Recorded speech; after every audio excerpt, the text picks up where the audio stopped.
Bueno, vamos arrancando entonces. Así lo hacemos rapidito y se pueden ir a descansar tranquilo. Bien, ¿qué vamos a ver hoy?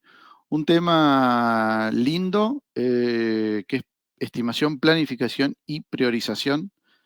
Eh, es algo súper útil. De las tres temas, digamos, lo que es estimación es lo que más utilizamos hoy en la parte dentro de Renault, por lo que siempre les contaba, que cada vehículo, cada auto tiene su gerente y son sus principales stakeholders. Entonces, la priorización es lo más importante que estamos aplicando. Ahí vamos a ver el porqué y les voy a dar eh, mi parecer en el por qué nosotros lo utilizamos y es tan importante para nosotros la priorización.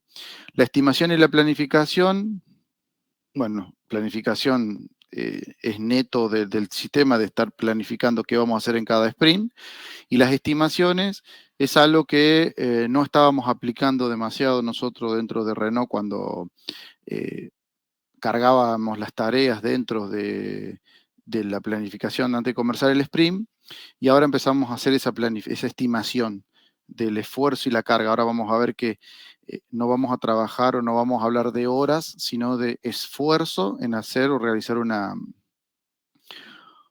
una tarea. ¿Mm? Bien, entonces, bueno, como les decía recién, vamos a ver todo este tema de lo que es estimar las tareas dentro de un equipo ágil, que para qué nos va a servir todo esto, estas estimaciones, estas priorizaciones, esta planificación, es para después tener un buen sprint o principalmente hacer una buena planificación de las actividades y tareas que estén dentro del sprint. Y después tener un buen sprint, que ese sprint realmente agregue valor al proyecto que estemos trabajando. ¿Mm? Acá me quedó el coso. Entonces, lo que le decía recién, ¿por qué no hablamos o no estimamos en horas?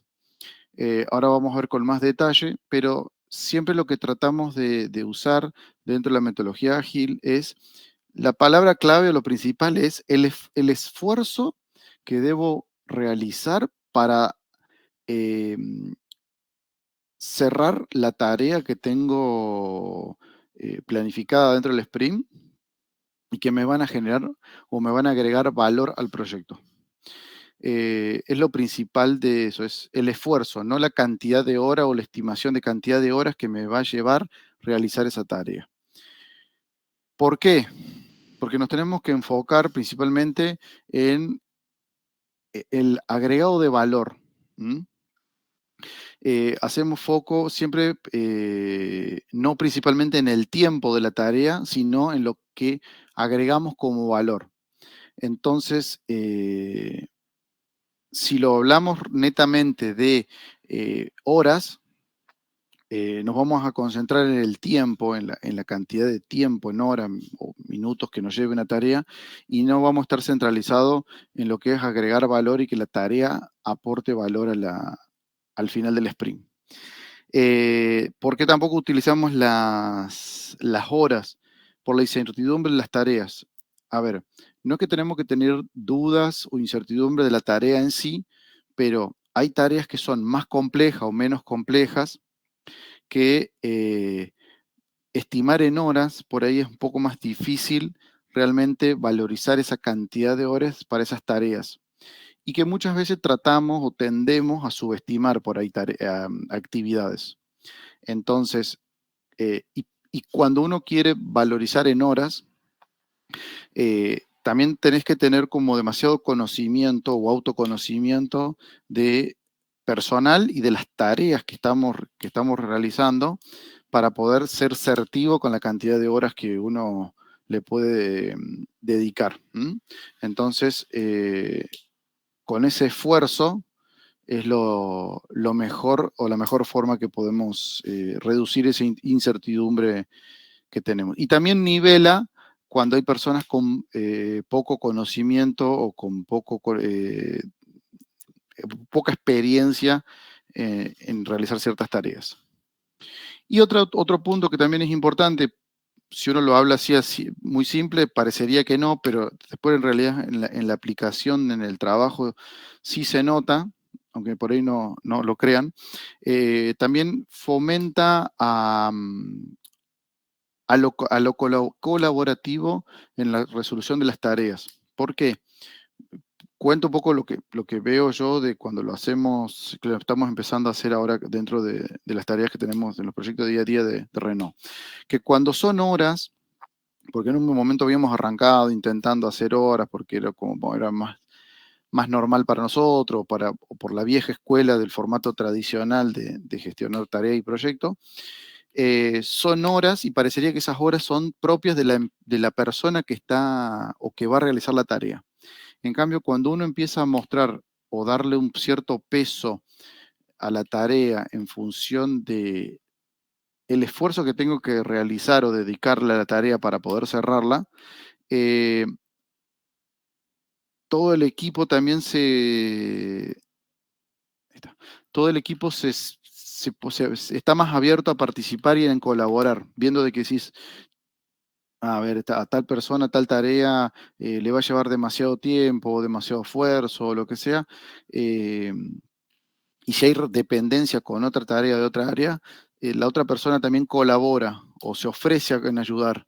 Este, el mismo grupo de trabajo lo va fomentando. La verdad que está muy buena esa parte, de que sea más colaborativo al momento de atacar esa tarea, viendo el esfuerzo que le va a llevar a la otra persona a poder cerrar esa tarea. Las cantidades de horas, un poco lo que ya veníamos hablando recién, que la cantidad de horas por ahí pueden ser un poco engañosas con respecto a la complejidad de la tarea.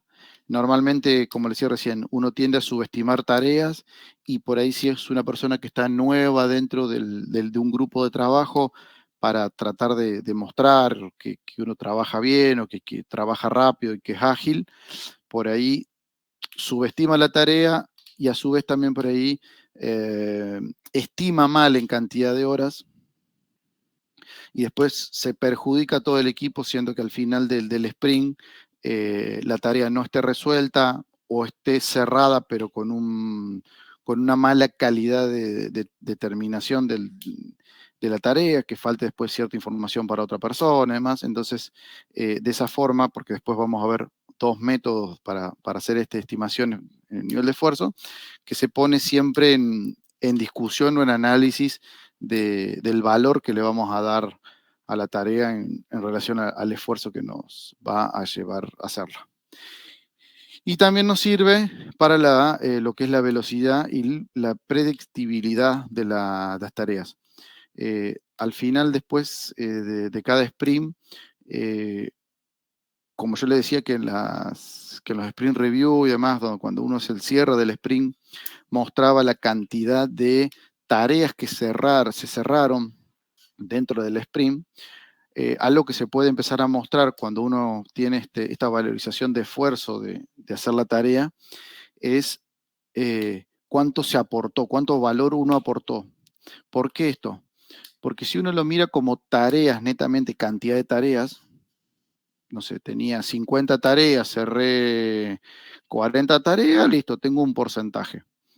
Pero esas 40 tareas fueron todas de un aporte de valor simple, muy simple, o fueron todas muy complejas. Entonces, un número frío de tenía 50, cerré 40, es una guía, pero tampoco uno puede expresar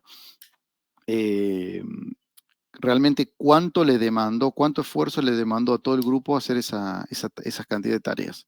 Entonces, un punto que por ahí sirve, principalmente sirve como para mostrar que en el caso de que uno tenga en un sprint pocas tareas, pero con mucho esfuerzo, de mucha dedicación, uno también muestra esa velocidad, esa productividad en hacer esas tareas en 2 semanas que a lo mejor normalmente podían haberse dividido en 2 sprints. Entonces, sirve para esa parte también. Profe, perdón. Sí. En puntos de historias hace referencia a eso, a esto del esfuerzo. que consiste en llevar a cabo esa tarea, digamos. O sea, Claro, dentro del digamos, sprint tenemos varias tareas y o sea, se mide el cumplimiento de esta tarea de acuerdo al esfuerzo que le conlleva lograrlas. claro, nosotros tenemos lo que eran Bien. las épicas, que son el proyecto en sí, Sí, y después de cada épica vos tenés todas las tareas que vas a trabajar. Vos vas a tener tareas en el backlog que vas a priorizar y las vas a refinar y las vas a pasar al sprint que está por comenzar. Lo que vos vas bárbaro. a calificar con un número de esfuerzo, son esas tareas que vas a trabajar en ese sprint que está por comenzar. Bárbaro. Gracias, ¿Mm? profe. Después, otro tema que por qué no se usan las horas,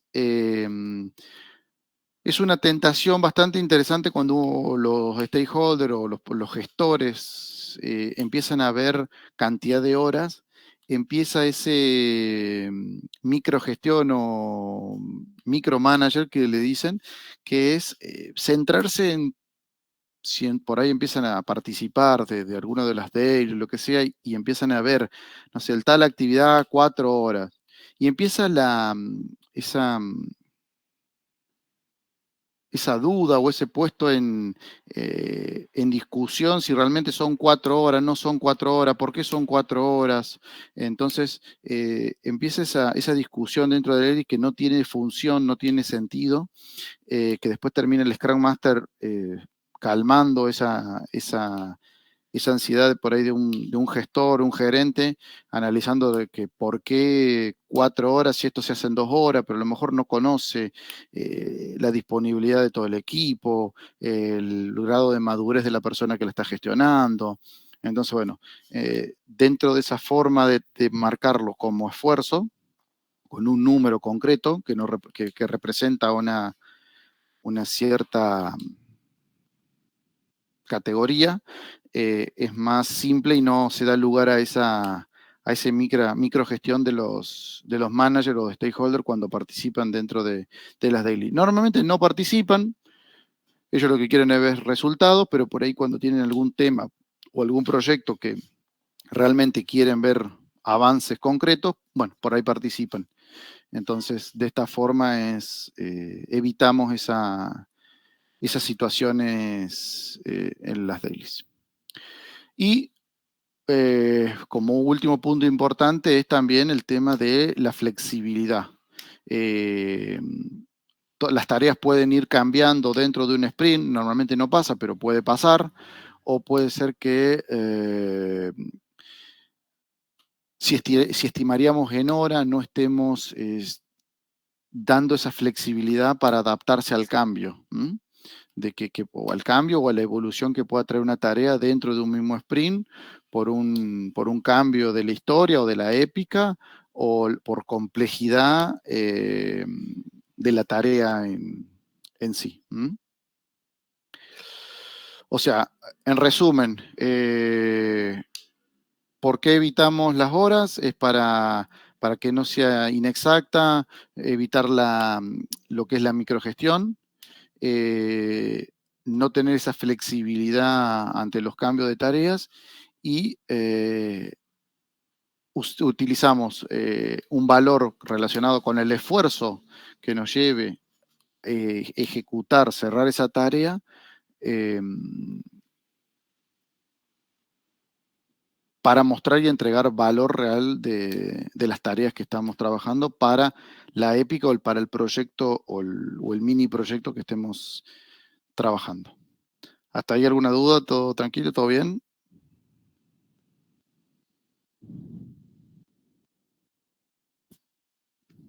Sí, sí, profe, todo Ok, bien. Lo ahora cuando entendí bien. vemos técnicas de estimación lo van a entender mucho más. Hay dos técnicas conocidas que son las más usadas, que es el planning poker y el tamaño de la remera o tamaño de la eh, casaca, creo que también se le dice. Nosotros hoy en Renault, a media parte estamos, digamos, de una forma muy simple, estamos usando el planning poker. Tiene su complejidad, un formato, una técnica larga, que ahora vamos a ver un ejemplo, pero es una relación, se adapta bastante bien a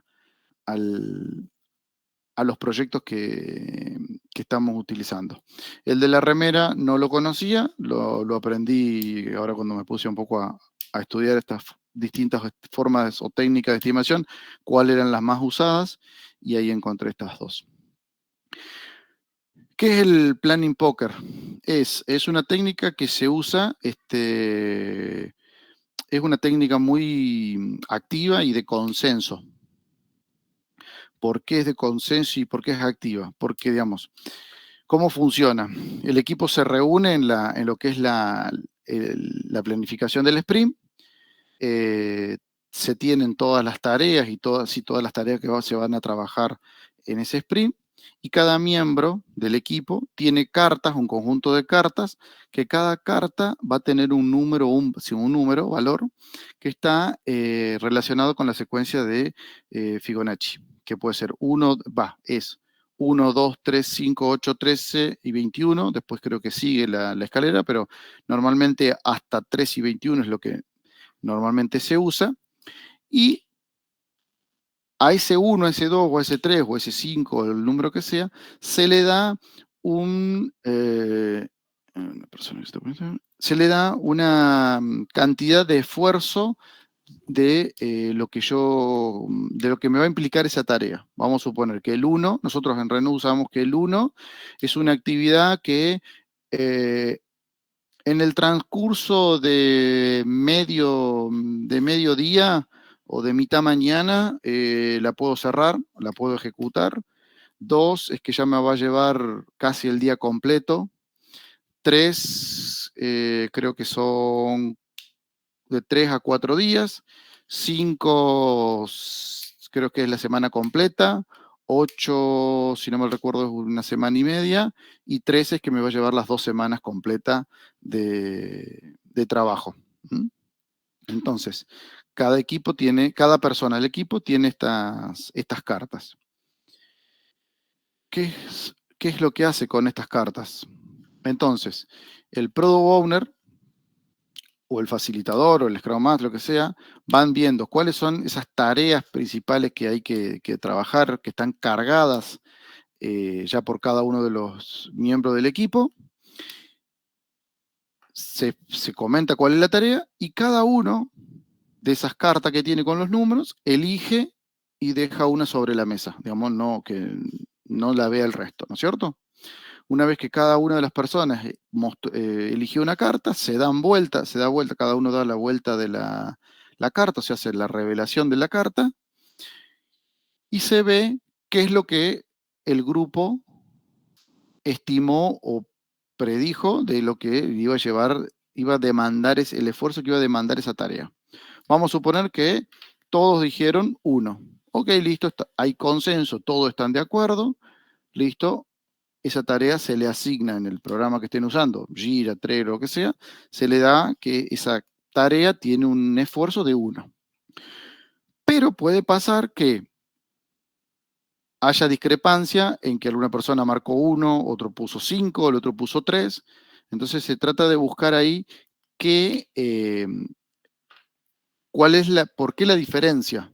Ahí pueden ser algunas situaciones de por qué alguna persona nueva subestimó la tarea para abajo, otra persona, o al revés, para arriba, porque creo yo que es una actividad difícil o compleja. Una persona con mucha experiencia, acostumbrada a hacer la tarea, para él puso 1 porque en mediodía lo hacía. Entonces, ahí se hace como un poco una discusión, un consenso de cuál es el buen valor de la tarea. También, no sé si está también puede pasar que alguna persona no haya entendido concretamente la actividad, entonces la valoró bajo, o no la entendió y la vio como compleja y la valoró alto. Entonces, con esas discusiones, con esa puesta en común, se busca el buen valor del esfuerzo de la tarea. Entonces, lo que hablábamos recién, de que se consensa ese valor para la tarea que se marcó. ¿Queda claro la forma? ¿Cómo es la forma de trabajarlo? No, ¿lo podrían repetir de vuelta? Sí. ¿Desde el principio o alguna parte en especial, Fer? No, desde que todos tienen las tareas, o el product owner lleva las tareas. Claro, vamos a suponer que hay una tarea específica que es armar un dossier técnico para una cotización. Esa es la tarea que tenemos que alguien tiene que realizar. Ok. Cada uno va a tener cartas que va a tener un 1, un 3, un 2, un 3, un 5, un 8, un 13 y un 21. Ese 1 representa un esfuerzo o una carga de trabajo muy baja y un 21 una carga muy alta. Y en el medio vamos a tener toda la secuencia. Cada uno va a poner sobre la mesa una carta de acuerdo a lo que cree que es ese esfuerzo que va a demandar esa tarea. Yo elijo el 1, Fer elige el 1 y ¿quién está? Bueno, Yanto elige el 1. Damos vuelta a las cartas y los tres coincidimos que la tarea demanda un 1 de esfuerzo. Ok, esa tarea va a tener una carga de 1. ¿Mm?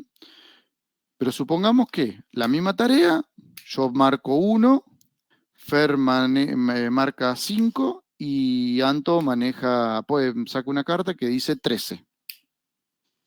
Entonces ahí hay discrepancia. Yo la estoy subestimando a la tarea, tengo a lo mejor mucho más conocimiento o ya desarrollé esta tarea que para mí con una mañana me alcanza y para ustedes dos, no sé, no entendieron la tarea, no la hicieron nunca y no saben bien cómo se realiza o tienen muy poca idea de cómo se hace. Entonces ahí se pone a nivel de por qué la diferencia de puntuación y decir, ok, bueno, ¿quién la va a realizar esta tarea? Ah, Fer, perfecto. Bueno, Fer puso 5. ¿Por qué 5? No, porque no lo hice nunca o porque hice una vez una y sé que lleva demasiado tiempo, hay que buscar información en otro sistema, bla, bla. Entonces, ok, bueno, yo, Martín, la subestimé o no sé, bueno, ok, ya con el tiempo va a mejorar cómo Fernando hace el dossier y más adelante ya va a pasar a ser un 2, un 3 esta tarea. Pero por ahora, ok, ponemos consenso, se pone que esa tarea es un 5. Y ese es el peso que se le da a esa tarea para ese sprint. ¿Se entendió mejor, Fer, o no más o menos? Sí, ahora sí se entendió perfecto. Ok, bien. No sabía que cada uno tenía todas Claro, las cada uno tiene su masito de carta, digamos, y va bajando la carta de acuerdo a lo que cree que es el esfuerzo que le va a tomar esa tarea. Es más, muchas veces por ahí nos pasa que una persona de compras comenta una tarea para ellos y nosotros como ingeniería, ponele, aportás tu visión o, mira, para mí me parece que esto es algo complicado y no, y entonces también te sirve para aprender, cuando hay gente de otras áreas, te sirve también mucho para entender el porqué de una tarea de otra área demanda tanto tiempo o no. Y que también después te sirve a vos para poder exigir o no exigir al vicio que una persona termine una tarea porque no tenés ni idea de cuánto esfuerzo demanda esa tarea. ¿Mm? Entonces, ventajas.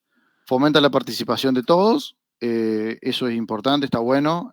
Aporta mucho al equipo cuando hay miembros de otras áreas y uno también empieza a conocer qué demanda tareas de las otras áreas, porque uno conoce muy bien las suyas, pero no conoce la del resto. También sirve para que el resto de las áreas conozcan las tareas del área que uno pertenece, para que también comprendan el tiempo que lleva, reduce los sesgos o el juicio de valor de las tareas, clarifica las dudas, porque en esta discusión normalmente lo que sale es la duda de si se entendió la tarea o si se entendió lo que el proyecto está demandando. Promueve el consenso, o sea, la discusión de todo el mundo y llegar a un valor certero. La desventaja, la principal de todas, que cuando tenés muchas historias, el grupo es muy grande, es un proceso lento, por eso hay planning de inicio de sprint que duran, en la parte de software que conozco, duran 4 o 5 horas, porque es votar por cada una de ellas, entonces, y por ahí si se genera el debate, más largo se hace, entonces es un proceso largo. Hoy nosotros dentro de Renault lo estamos, por eso yo sí que lo aplicamos a media, porque lo aplicamos, pero no ponemos en votación o en discusión todas las tareas.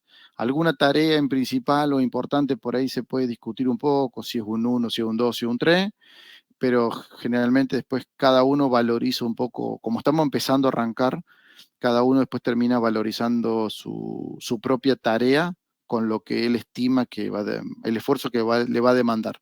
Si por ahí, que surgió algunas veces que surge la duda de si realmente me va a llevar 2 o 3, entonces se pone en discusión con el resto, con algún compañero que esté dentro del equipo, che, me parece que esta tarea es un 2, es un 3. ¿Estás de acuerdo? ¿Te parece que sí? ¿Te parece que no? Esa discusión. No estamos todavía en esa situación o en ese ejercicio de la carta y hacerlo. Es como que lo estamos empezando a aplicar de a poco. Y ¿qué desventaja tenemos? La dependencia de la experiencia de las personas que más tiempo llevan haciendo esas tareas de desarrollo técnico dentro del equipo. Que al principio, por la falta de la experiencia, tendemos a poner un valor alto de carta. ¿Mm? Bien, ¿cuál es la otra técnica o la otra metodología también para estimar?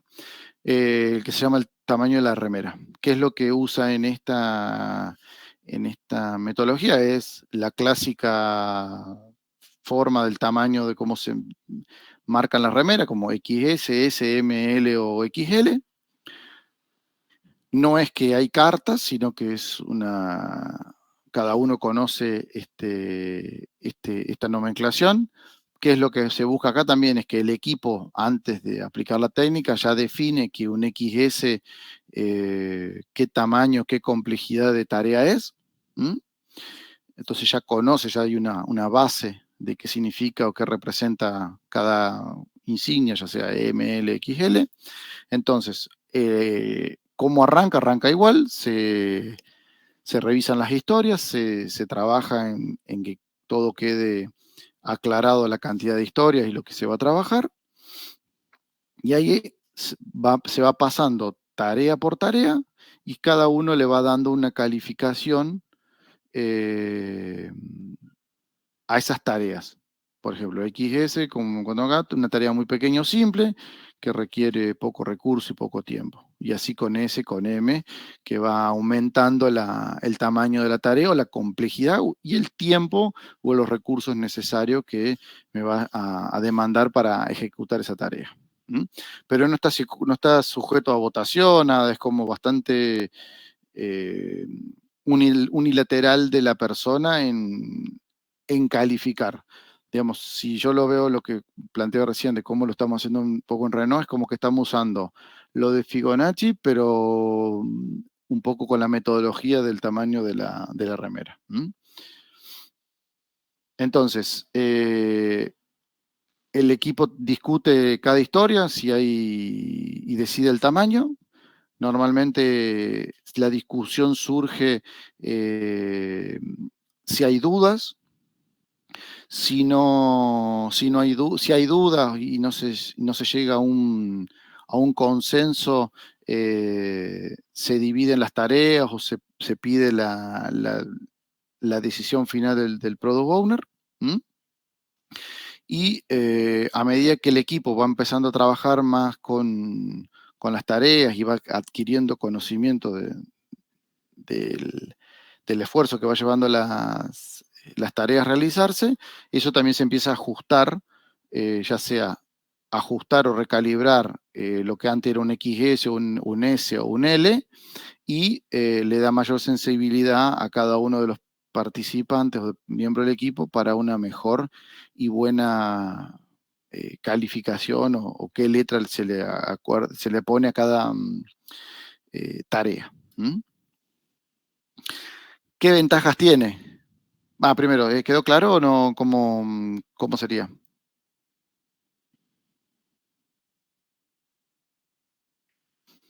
Ok, si no hay duda, parecería que sí. ¿Qué ventajas tiene? Es más simple, es más rápida. El consenso es más rápido si es que se da la diferencia o alguna duda o algún cuestionamiento de alguien. Es más flexible, se puede adaptar a distintos tipos de proyectos que no requieran tanto conocimiento técnico profundo. Por ahí el de Fibonacci, de lo que represente S1, S5, S2, por ahí necesita tener la persona mayor conocimiento técnico. En este es un poco más soft o más light con el tema del conocimiento técnico de las actividades. Y la desventaja, menor precisión con respecto al valor que le damos a la tarea o el esfuerzo que va a demandar esa tarea. Es más rápido, eso ya aunque es más rápido como una ventaja, es menos preciso como desventaja. Y no permite por ahí una estimación tan detallada de realmente el esfuerzo que voy a necesitar para trabajar esa tarea. Bien. A modo de comparación o de resumen en cada una de estas dos técnicas, en lo que respecta a lo que es precisión, bueno, una es más precisa, la del póker, de la de las cartas, la de la estimación del tamaño de remera es menos precisa, pero tiene una calificación más amplia. Lo que es la facilidad requiere una modelación de guía ante las discusiones que se van generando. La otra es más simple y no hay tanta moderación o tanta discusión. Los tiempos de estimación de la tarea puede tomar más, en la de póker puede tomar más tiempo y va a depender también de la cantidad de historias, pero normalmente hay gran cantidad de historias, entonces siempre se va a una planificación más larga. Y la otra, al ser más rápida, bueno, hay menos tiempo, es mucho más rápida la ejecución de ese tiempo de estimación dentro de la reunión que se esté tratando el tema. En la complejidad del primero, bueno, requiere mayor discusión y consenso cuando hay estas discrepancias. En el cambio, en el otro no, es mucho más rápido, mucho más fácil. Y el tema de la flexibilidad o la adaptabilidad a las tareas, en el primero, bueno, al ser detallada por ahí se vuelve más lento o puede volverse más lento. En cambio, en el otro es más flexible y más rápida y menos precisa. ¿Mm? ¿Hasta acá todo claro? ¿Alguna duda con estas dos formas de estimar?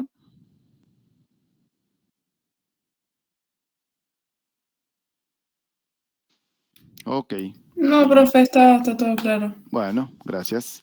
Bien, entonces, a modo de resumen, lo que hablábamos recién, principalmente lo que marcábamos recién en la tabla de ambas dos. Una mucho más exhaustiva, la otra un poco más tranqui en la forma de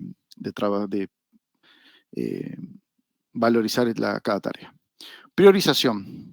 Un tema para mí súper importante cuando uno tiene, como le decía recién, demasiados stakeholders importantes que quieren ver avances. Pongo el ejemplo de nuevo de nosotros dentro de Renault tenemos para cada vehículo, cada auto que se fabrica, cada uno tiene su gerente. Entonces, cada uno tiene el mismo peso para todo.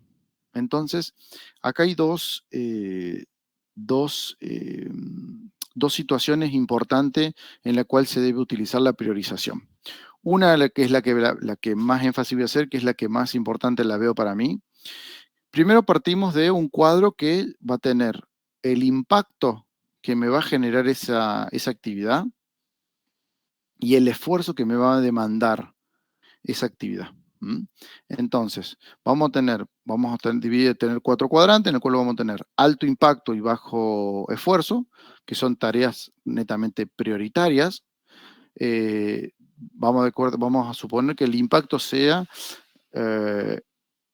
un valor monetario de reducción de costo. Entonces, si yo tengo una, una economía, una idea que me genera un alto impacto económico y que lo puedo hacer en poco tiempo con un esfuerzo muy bajo, va a ser, es como vemos aquí en el cuadro de lo que es ganancia rápida, o sea, es algo rápido y que me genera mucho valor. Después tenemos alto impacto y alto esfuerzo. Es algo importante, es algo seguramente grande porque tiene un alto esfuerzo, pero y que va a requerir de una buena planificación para que los recursos que esté utilizando estén optimizados de la mejor manera. Y después tenemos bajo impacto, bajo esfuerzo, que es algo que se hace si tenemos tiempo. Me avisa que quedan 15 minutos. Después seguramente creo otro link y lo vuelvo a pegar ahí en el Classroom. Aviso por los dos si se corta, genero después otro link. Y como decía, entonces bajo impacto, bajo esfuerzo, es ver después si tenemos tiempo, lo aplicamos. Y bajo impacto y alto esfuerzo, tareas que me conviene no trabajar o postergar para cuando tenga tiempo. ¿Por qué le decía que es muy importante esta priorización? Esto muchas veces se utiliza principalmente de priorizar tareas dentro del sprint que voy a trabajar.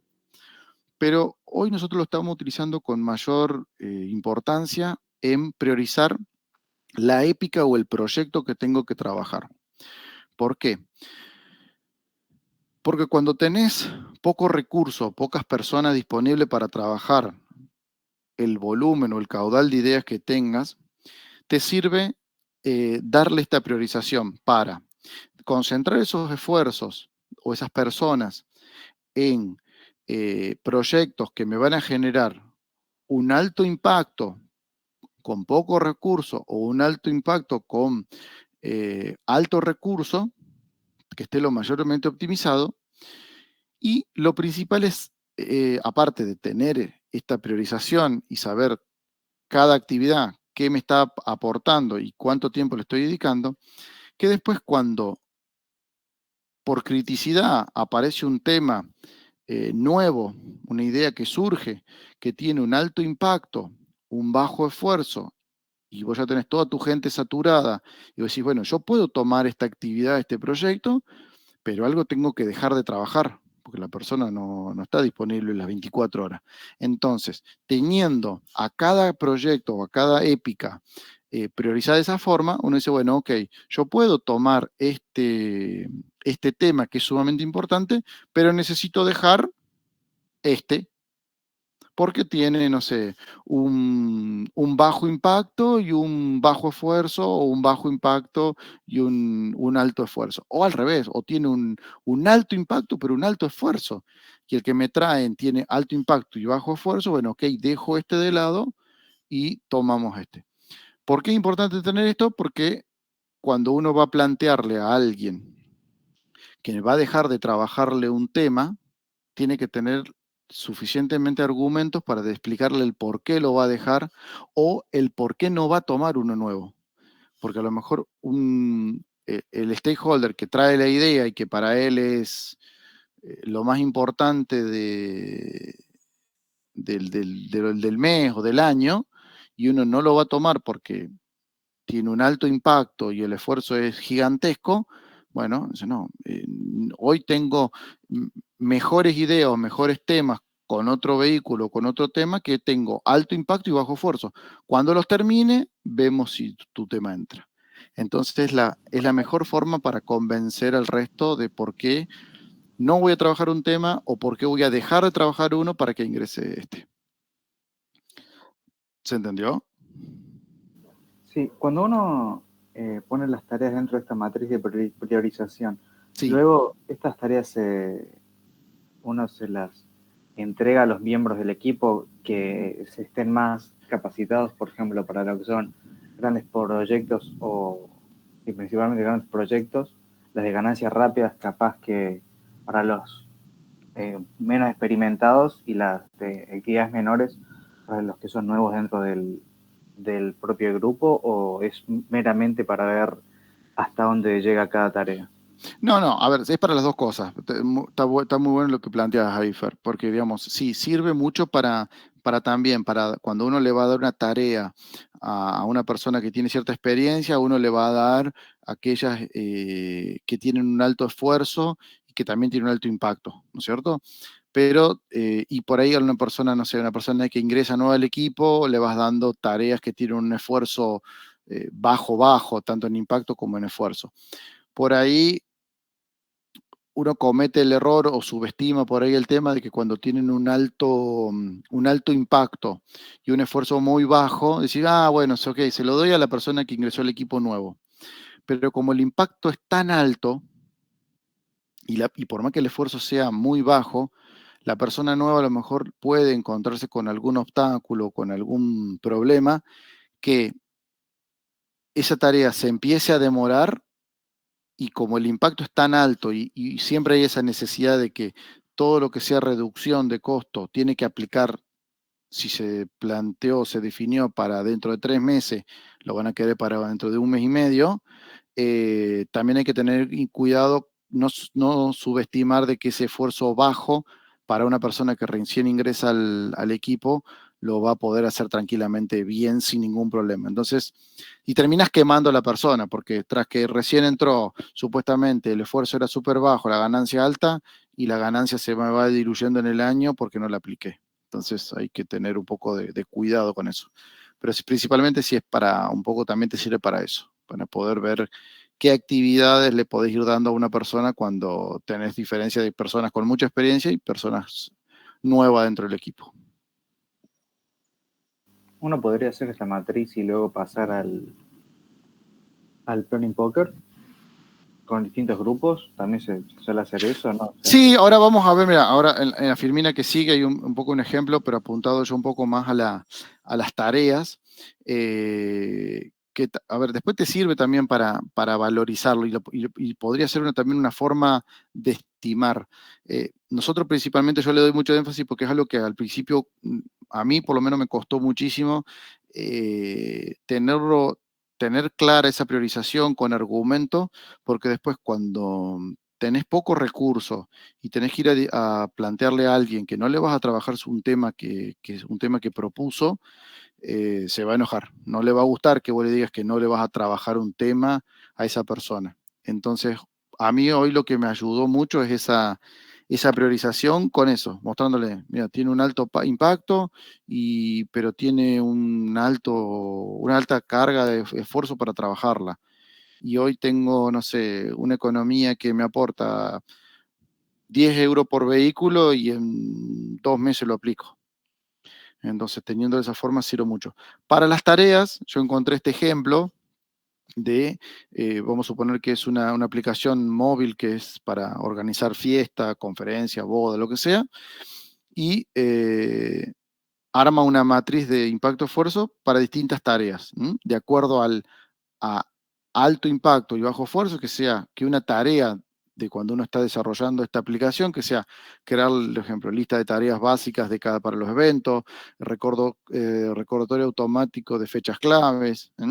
Entonces también te va a servir para valorizar o darle un valor, que puede ser a través de Fibonacci, como decíamos recién, de darle ese valor a la tarea al iniciar el sprint. Y después muestra algunos otros ejemplos de alto impacto, alto esfuerzo, integración de los proveedores, bajo impacto, bajo esfuerzo, la personalización de la aplicación en sí, todo lo que es temas, color y demás. Acá está mostrado el ejemplo del lado más con relación a las tareas. Pero yo le hago un poquito más de énfasis o hincapié en la otra situación, por esto que les mencionaba antes. Y pensando en lo que es la parte de las tareas, una vez que si lo trabajamos con las tareas, con el ejemplo que mostrábamos recién, esto te va a dar si uno lo escala, le da un cierto peso al impacto en un valor y al esfuerzo en la complejidad también dándole un valor real, lo va a posicionar a esto dentro de este marco, de este recuadro, de estos ejes que tenemos, que también te va a servir para la priorización del backlog y después traer esa actividad al sprint que corresponda y ahí después utilizar o Fibonacci o el tamaño de la remera para darle realmente el esfuerzo real que va a demandar esa tarea. ¿Quedó un poco más claro ahí, Fer? Sí, sí, gracias. Perfecto. Bueno. A ver si puedo ver cuánto tiempo le queda a esto de... Si se va a cortar o no. Bueno, no sé. En algún lado dirá, pero no lo encuentro. Bueno, seguimos. No falta mucho, pero sí capaz que me falten algunas... Quedan 6 algunas... minutos de la reunión. Ah, bueno, gracias, listo. Seguimos hasta que se corte y después paso un nuevo link. Bien, entonces, otro punto importante que es la definición de la capacidad del equipo. ¿Qué capacidad tiene el equipo para trabajar, para asumir y completar tareas dentro del tiempo determinado, que es la cantidad de semanas que dura el sprint, que como siempre normalmente 2 semanas lo que tenemos disponible para trabajar las tareas que marcamos dentro del sprint. Entonces, ¿qué factores hay que tener en cuenta para poder determinar esa capacidad del equipo? Primero, los días laborables. Ver dentro de ese sprint de 2 semanas cuántos días laborables neto hay, si hay feriados en el medio o lo que sea. Una cosa que por ahí nos complica mucho a nosotros dentro de Renault, que dentro del equipo que estamos hay gente de Colombia, hay gente de Argentina y hay gente de Brasil. Entonces, los feriados de los 3 países siempre impactan a todo el grupo. Entonces, por ahí hace que, no sé, Colombia en septiembre y octubre, los lunes no trabajan casi nunca, por eso es una cosa que todos los lunes pasan los feriados siempre a un lunes. Entonces, eso afecta a la persona propiamente que está en el país, porque no va a trabajar, y por ahí impacta indirectamente a las personas que esa actividad que la necesito que esa persona la cierre para poder yo seguir, esa persona también le implica que casi que tiene también un día menos porque la otra persona no va a estar disponible ese día para poder cerrar esa actividad. Entonces hay que tener muy en cuenta al inicio del sprint los días netos de trabajo que hay. Y también las ausencias. No solo los días feriados, sino también cuando las partes del equipo salen de vacaciones, a fin de año o a principio de año, es una etapa importante donde se ve y se analiza eso. Después hay épocas del año eventuales en las cuales algunas personas también se toman algunos días de vacaciones. No es lo más, por ahí, más común, o no. A ver, sí es común de que hay gente que salga de vacaciones en cualquier parte del año, pero no sale una gran masa del equipo de vacaciones. Entonces el impacto es mayor en las épocas más normales de vacaciones. La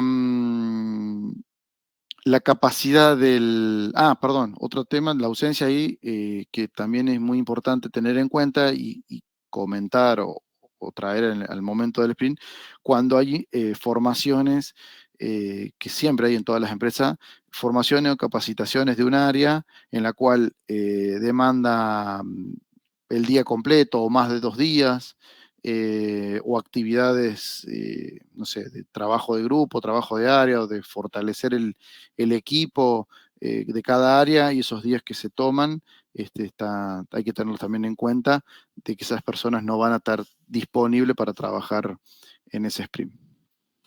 Las capacidades de cada persona, la disponibilidad